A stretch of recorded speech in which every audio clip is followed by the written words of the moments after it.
साथियों, स्वागत है हमारे इस रामदास आर्य सेवा फाउंडेशन ट्रस्ट के यूट्यूब चैनल पर।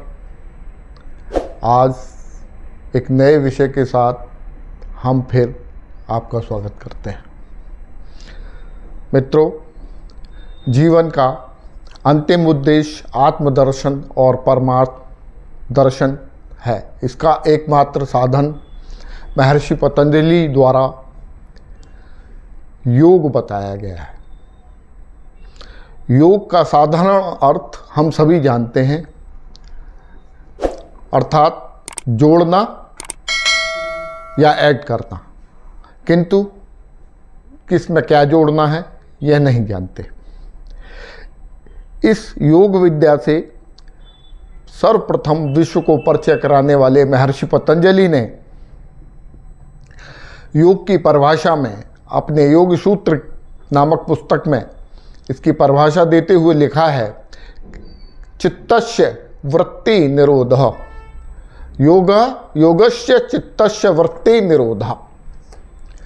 अर्थात योग चित्त की वृत्तियों को यानी सांसारिक क्षेत्र से हटाकर अंतर्मुखी करना, उसको रोक लेना, यह चित्त है, यह योग है।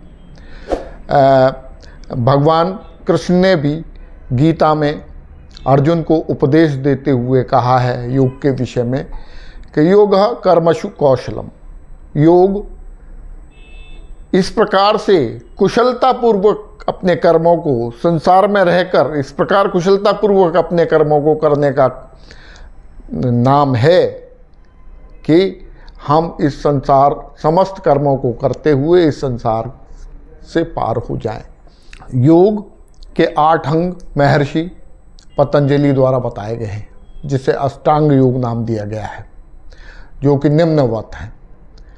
पहला यम, दूसरा नियम, तीसरा आसन, प्राणायाम, प्रत्याहार, धारणा, ध्यान और समाधि। यह 8 अंग बताए गए हैं।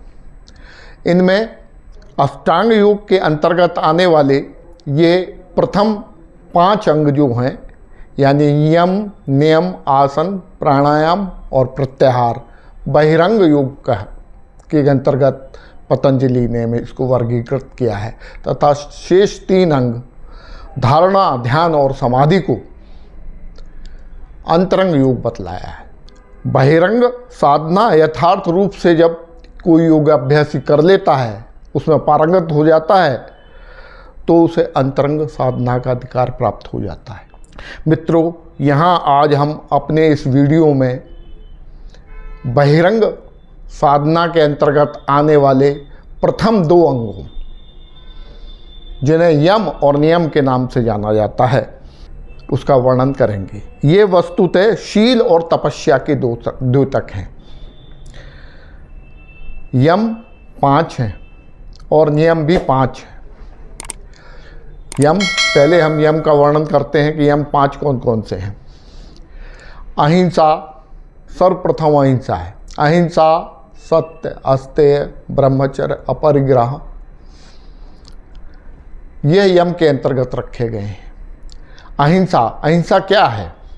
मन, वचन और कर्म से किसी प्राणी के प्रति वैर न रखना, अहिंसक होना, वह अहिंसा कहलाता है।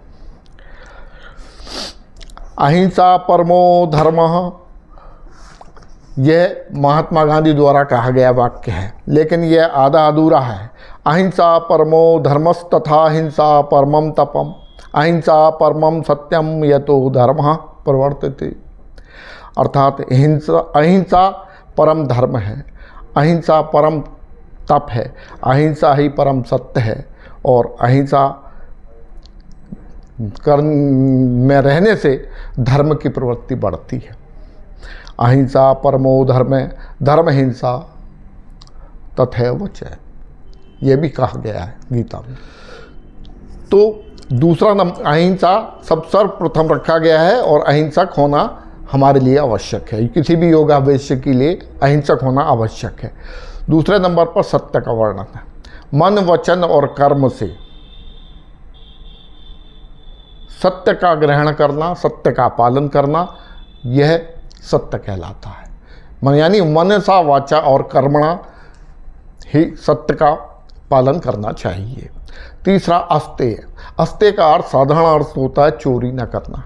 किसी भी चीज़ को मन वचन कर्म से चुराना या चुराने की इच्छा रखना या उसमें प्रवृत्त होना, वह चोरी कहलाता है। लेकिन इसके विपरीत ऐसा न करना अस्तेय कहलाता है। तो हमको स्वामी की आज्ञा के बिना कोई चीज़ न लेना, न उसके बारे में विचार करना, यह अस्तेय के अंतर्गत आता है।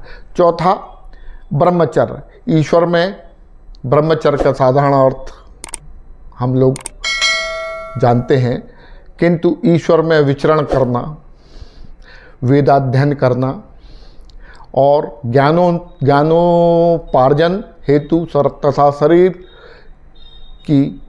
को दृढ़ करने हेतु रजवीर की रक्षा करना, यह ब्रह्मचर्य कहलाता है।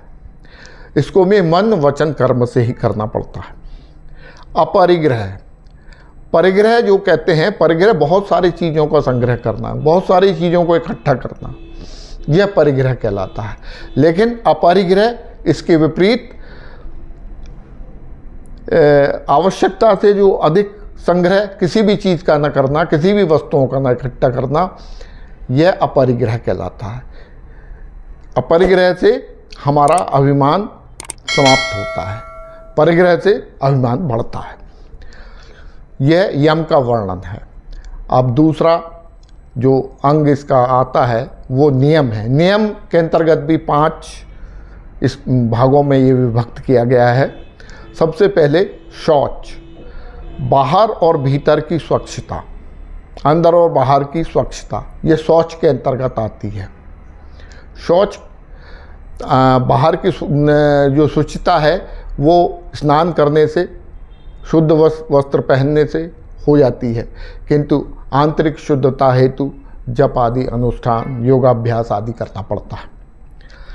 दूसरा संतोष, अपनी शक्ति के अनुसार प्रबल पुरुषार्थ करना और उस पुरुषार्थ से जो फल प्राप्त हो उसमें संतोष करना, संतोषी भाव से ग्रहण करना, यह तप कहलाता है। संतोष का मतलब यह नहीं है कि हम हाथ पर हाथ रखकर बैठ जाएं।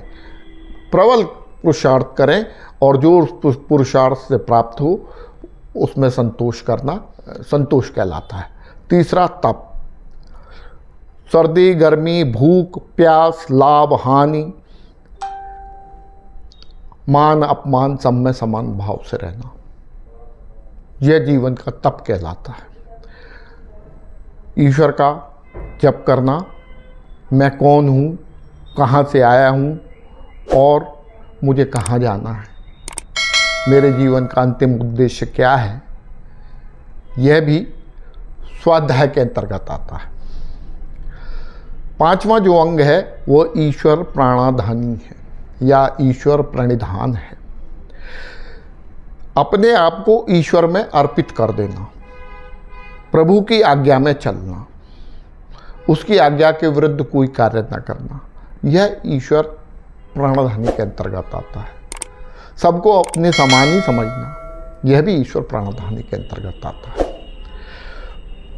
इस प्रकार से हम यम और नियमों का संक्षेप में हमने वर्णन किया है। वैयक्तिक और सामाजिक उन्नति के लिए यम नियमों का पालन अत्यंत आवश्यक है, तभी योग में किसी की गति बढ़ सकती है। ये सार्वभौम महाव्रत है, अतः इसका पालन करना चाहिए। साथियों, आशा है आपको मेरा आज का यह वीडियो पसंद आया होगा। अगर आपको यह वीडियो पसंद आया है तो इसे कृपया लाइक करें, शेयर करें और सब्सक्राइब करें। धन्यवाद। ओम शांति।